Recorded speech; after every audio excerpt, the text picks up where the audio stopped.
10వ తరగతి పబ్లిక్ పరీక్షలు నేటి నుంచి ప్రారంభమయ్యాయి. ఏప్రిల్ 2 వరకు కొనసాగే ఈ ఎగ్జామ్స్ కు సంబంధించి అధికారులు జిల్లాల్లో అన్ని ఏర్పాట్లు చేశారు. విద్యార్థులు ప్రశాంత వాతావరణంలో పరీక్షలు రాసేలా తగు చర్యలు చేపట్టారు. విద్యార్థులకు వారి కెరియర్లో ఇదే తొలి పబ్లిక్ పరీక్ష కావడంతో ఒత్తిడి, భయం లేకుండా పరీక్షలు రాసి మంచి మార్కులతో ఉత్తీర్ణులు కావాలని తల్లిదండ్రులతో పాటు ఆయా పాఠశాల ఉపాధ్యాయులు, సిబ్బంది కూడా ఆకాంక్షించారు.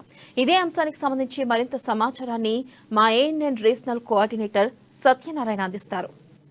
10వ తరగతి పబ్లిక్ పరీక్షలు నేటి నుంచే ప్రారంభమయ్యాయి. ఈ రోజు నుంచి ఏప్రిల్ 2వ తారీఖు వరకు ఈ యొక్క పరీక్షలు కొనసాగనున్నాయి. అయితే విద్యార్థులందరూ కూడా ఈ పరీక్షల కోసం గత సంవత్సరం పాటు ఏవైతే చదువుకున్నారో అవన్నీ కూడా పునశ్చరణ చేసి పరీక్షలు ప్రశాంతంగా రాసే విధంగా అటు పాఠశాల యాజమాన్యాలు అలాగే తల్లిదండ్రులు కూడా పిల్లల్ని తీర్చిదిద్దారు. మనం చూస్తున్న ఉదయం 8:30 నుంచి అంటే 9:30కి పరీక్ష ప్రారంభం కానుంది. అయితే 8:30 నుంచే విద్యార్థులందరూ కూడా ఎందుకంటే తొలిసారి అంటే ఫస్ట్ ఎగ్జామ్ కాబట్టి వాళ్ళ సీట్ ఎక్కడుంది చూసుకోవడం కోసం, అలాగే ఎక్కడ అంటే ఏ సెంటర్ ఉంది, తర్వాత ఎక్కడ తమ సీటు చూసుకోవడం కోసం ముందుగానే వచ్చారు. తర్వాత స్కూల్ సిబ్బంది కూడా వాళ్ళని 8:30 నుంచి లోపలికి అనుమతించడంతో దాదాపుగా విద్యార్థులందరూ కూడా ఇప్పటికే ఆ యొక్క తరగతి గదుల్లోకి చేరుకున్నారు. వాళ్ళ యొక్క సెంటర్లో ఉన్నారు. 9:30కి సరిగ్గా క్వశ్చన్ పేపర్ విద్యార్థులకు అందజేయబడుతుందని చెప్పేసి తెలుస్తోంది. అలాగే 9:35 వరకు అంటే 5 నిమిషాల సడలింపు మాత్రం విద్యార్థులకు ఆలస్యంగా ఇచ్చినట్టు తెలుస్తోంది. 9:35కి తర్వాత మాత్రం విద్యార్థులు ఎట్టి పరిస్థితుల్లో కూడా సెంటర్లోకి అనుమతించేటటువంటి ఒక పరిస్థితి కనబడతలేదు. అయితే ఇందుకోసం ఇటు విద్యాశాఖ అధికారులు కూడా అంటే మండుతున్న ఎండల కారణంగా ఆదిలాబాద్ జిల్లాలో అత్యధిక గరిష్ట ఉష్ణోగ్రతలు దాదాపుగా నమోదవుతున్నాయి. తెలంగాణలోనే ఆదిలాబాద్ జిల్లాలో ఉష్ణోగ్రతలు ఎక్కువగా ఉన్నాయి కాబట్టి ఇక్కడ విద్యార్థులు పరీక్ష రాసేటటువంటి సమయంలో ఎలాంటి ఇబ్బందులు పడకుండా వారికి మంచినీటి సౌకర్యము, చల్లటి నీటి సౌకర్యం కూడా ఏర్పాటు చేస్తున్నారు. కొన్ని చోట్ల కూలర్లు అలాగే ఫ్యాన్లు కూడా కొన్ని చోట్ల ఏర్పాటు చేసినటువంటి ఒక పరిస్థితి కనబడుతుంది. ఓవరాల్గా జిల్లా వ్యాప్తంగా 52 సెంటర్లలో పరీక్ష నిర్వహించబడుతోంది. ఇందుకోసం 10,051 మంది విద్యార్థులు పరీక్ష రాయనున్నారు. దీంతోపాటు రెగ్యులర్ విద్యార్థులు 10,051 మంది కాగా 55 మంది ఇటు సప్లిమెంటరీ విద్యార్థులు కూడా పరీక్షకు సిద్ధమవుతున్నారు ఈరోజు.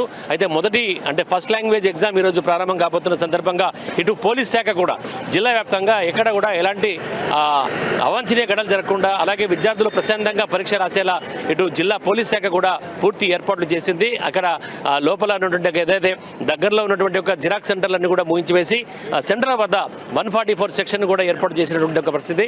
అయితే పూర్తిగా ఓవరాల్గా ఇటు జిల్లా విద్యాశాఖ, జిల్లా పోలీస్ శాఖ సంయుక్తంగా ఈ యొక్క పరీక్షల్ని ప్రశాంత వాతావరణంలో విద్యార్థులు పరీక్ష రాసేటటువంటి యొక్క ఏర్పాట్లు అయితే ప్రతి సెంటర్లో అయితే కలిగించినట్టుగా తెలుస్తోంది.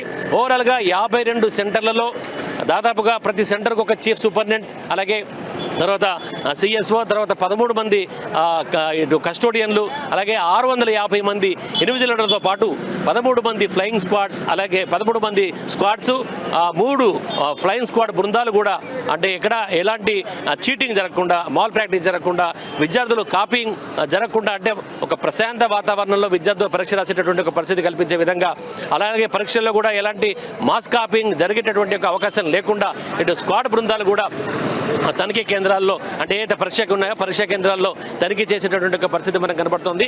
అయితే 12:30కి అంటే ఈ మొదటి పరీక్ష రాసి 12:30 తర్వాత విద్యార్థులు బయటకు వచ్చిన తర్వాత ఎలాంటి అయితే ఇంతకుముందు నుంచి 2 పరీక్షలు ఉంటాయి, పేపర్ 1, పేపర్ 2. కానీ ఈసారి తెలంగాణ ప్రభుత్వం కూడా ఒకటే పరీక్ష రాసేటటువంటి ఒక విధానాన్ని అయితే ప్రవేశపెట్టింది గతంలో.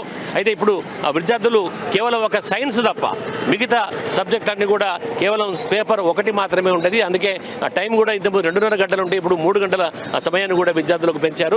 ఒక సైన్స్ మాత్రము పేపర్ 1, పేపర్ 2గా ఉండబోతోంది. మిగతా అని కూడా ఒకే సబ్జెక్టుగా విద్యార్థులు రాబోతున్నారు. ఓవరాల్గా 10వ తరగతి పరీక్షలకు సంబంధించి ఆదిలాబాద్ జిల్లా కేంద్రంలో మాత్రం ఒక ప్రశాంత వాతావరణంలో పరీక్ష రాసే విధంగా ఇటు జిల్లా విద్యాశాఖ అధికారులు, పోలీస్ సిబ్బంది కూడా పూర్తి ఏర్పాట్లు చేశారు. కెమెరా పర్సన్ నర్సింగ్తో సత్యనారాయణ, ఏఎన్ఎన్ న్యూస్, ఆదిలాబాద్ నుంచి.